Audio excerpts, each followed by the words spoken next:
What happens when a corporation gives a platform for all these so-called victims and let them come out with all these slanderous allegations and then find out all these women are lying?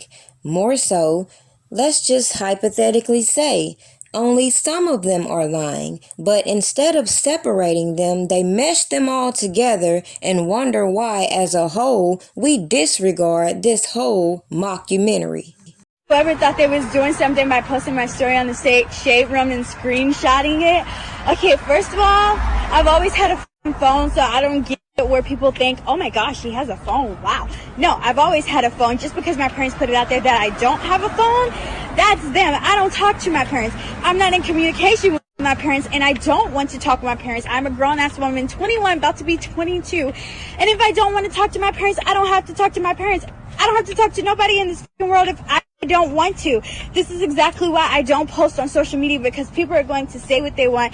People are going to take whatever they want and turn it into whatever they want. But at the end of the day, let it be known that I am definitely in love with Robert fucking. For my parents saying, oh my God, I want you to be happy. I want my child to be happy. I'm happy with R. Kelly, so let me live my fucking life. Like, let me live my life. First of all, only reason why I was trying on stuff is because it's Joycelyn's birthday and we're out and we're celebrating for her. And like literally even before Robert was locked up, we were going to celebrate anyways.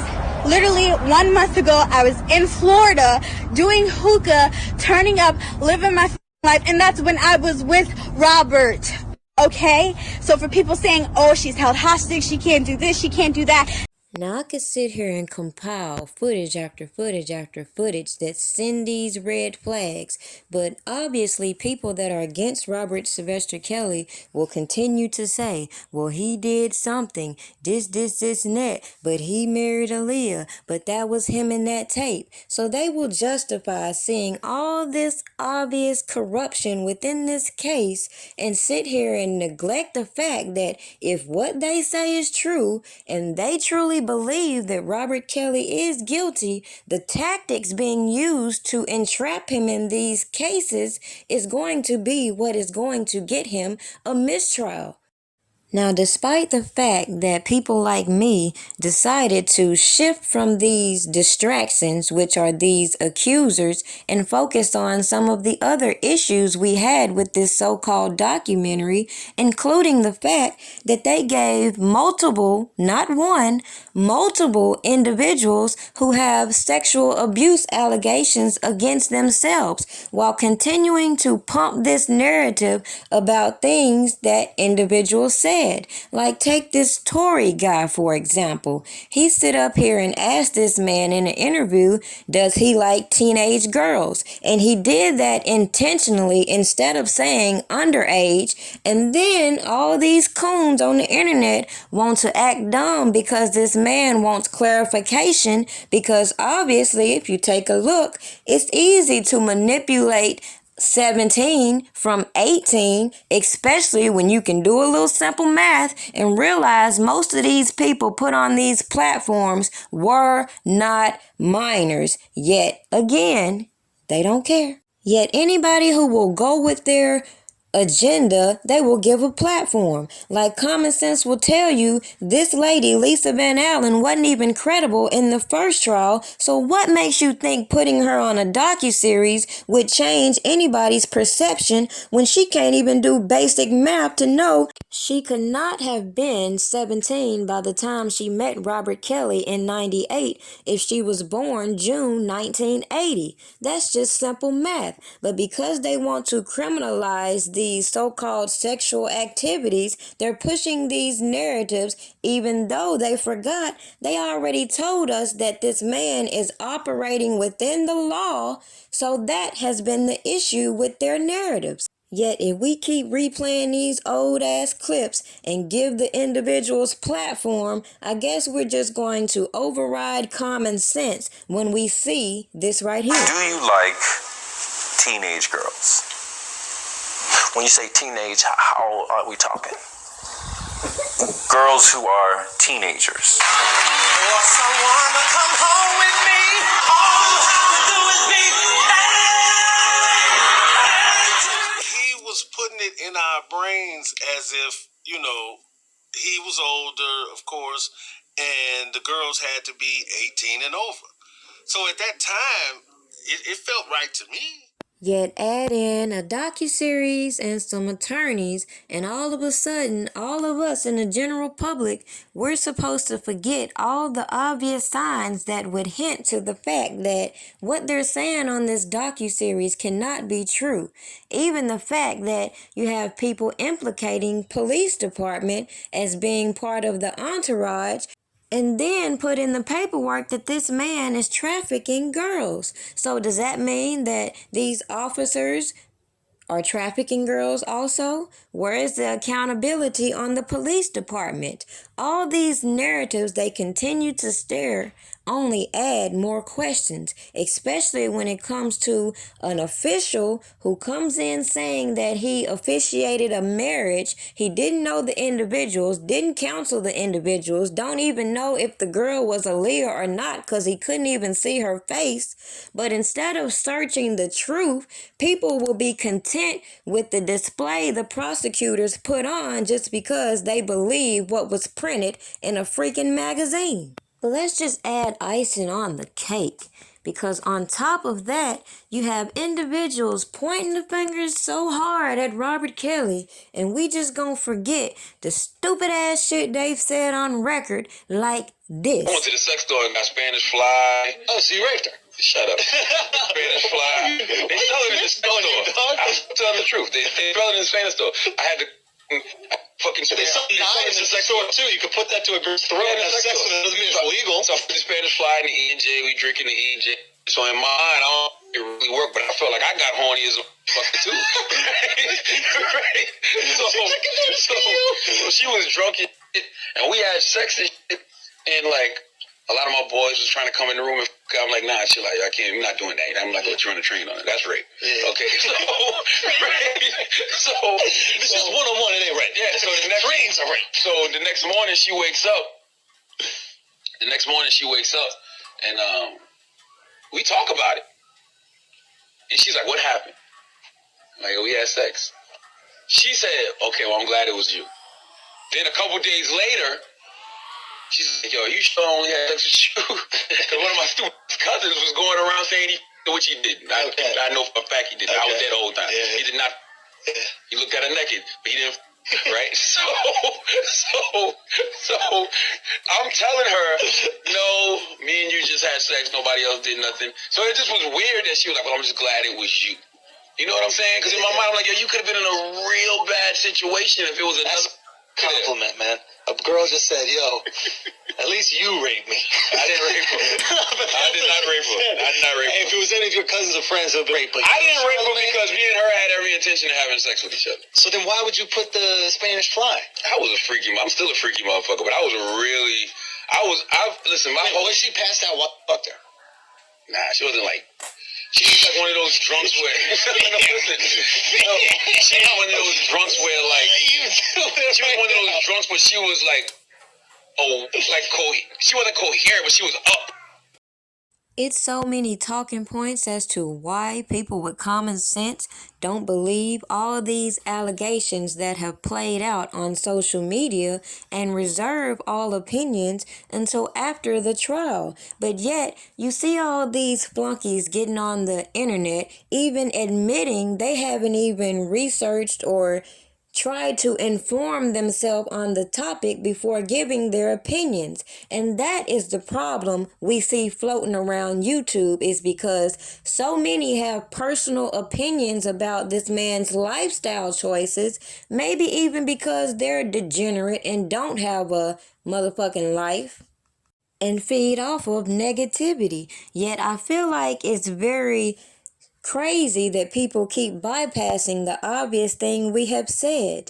To form a non-profit or an organization to impede upon the next person's rights because you don't like them is unlawful. So all these smart ass lawyers coming to YouTube should give commentary on those type of topics instead of trying to attach themselves to salacious headlines and give uninformed opinions. Meet R. Kelly started in the summer of 2017 when the allegations came out about him having what the media were calling sex cults in his home here in Atlanta.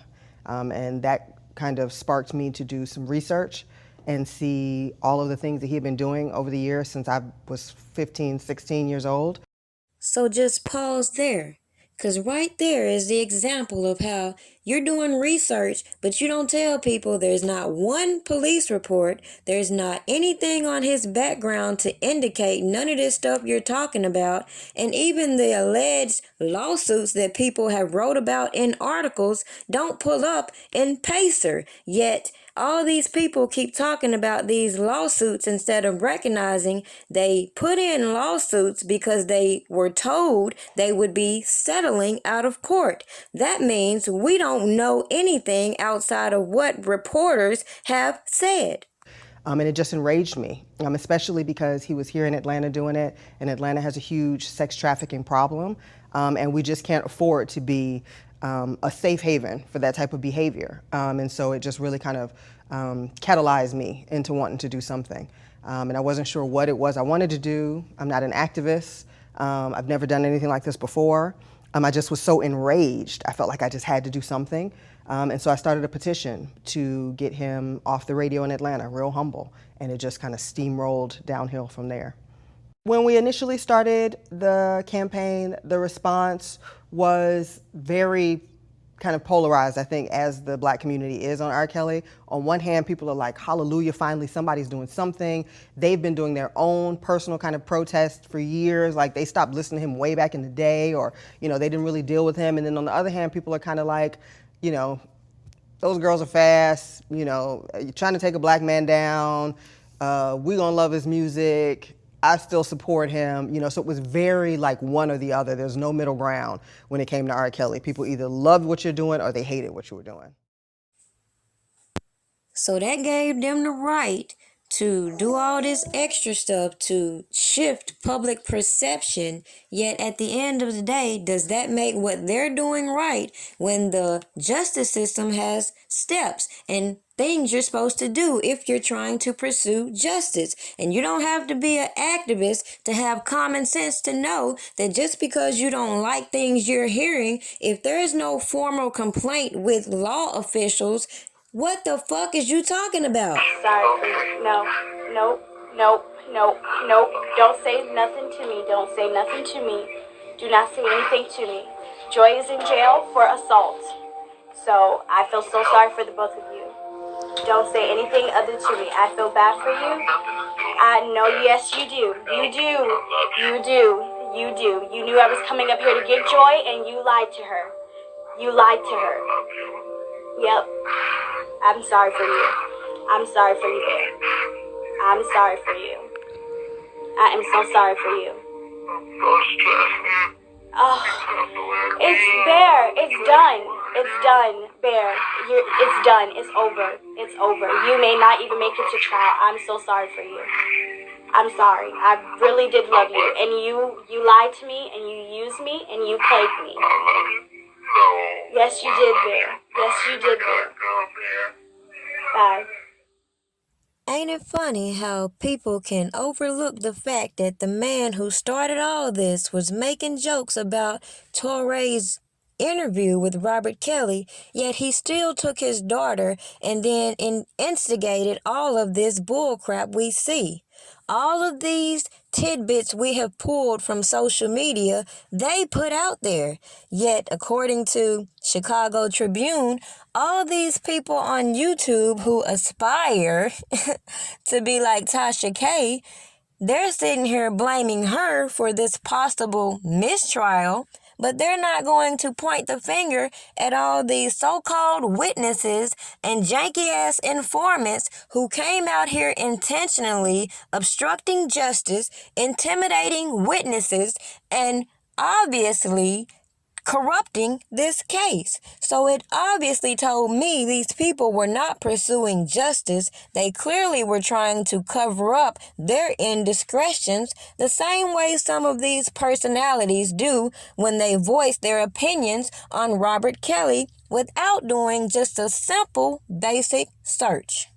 So go back to the Chicago Tribune talking about Tasha K and all the things that she's put on her platform. But as I mentioned in my previous video, we're going to bypass all the things that these corporations have intentionally put out there trying to stay ahead of people like Tasha K with these bullshit narratives we've heard individuals like Jim Derogatis refurbish over and over, and then watch goofy ass people say, well, why do all these stories sound the same? The only thing I have left is my voice, and now I have to use it for my protection because they left me no choice.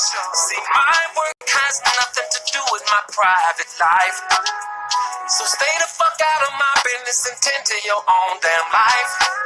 So go ahead, say what you wanna say about who I wanna date, but you won't say that shit to my face, cause you know it ain't shit to say.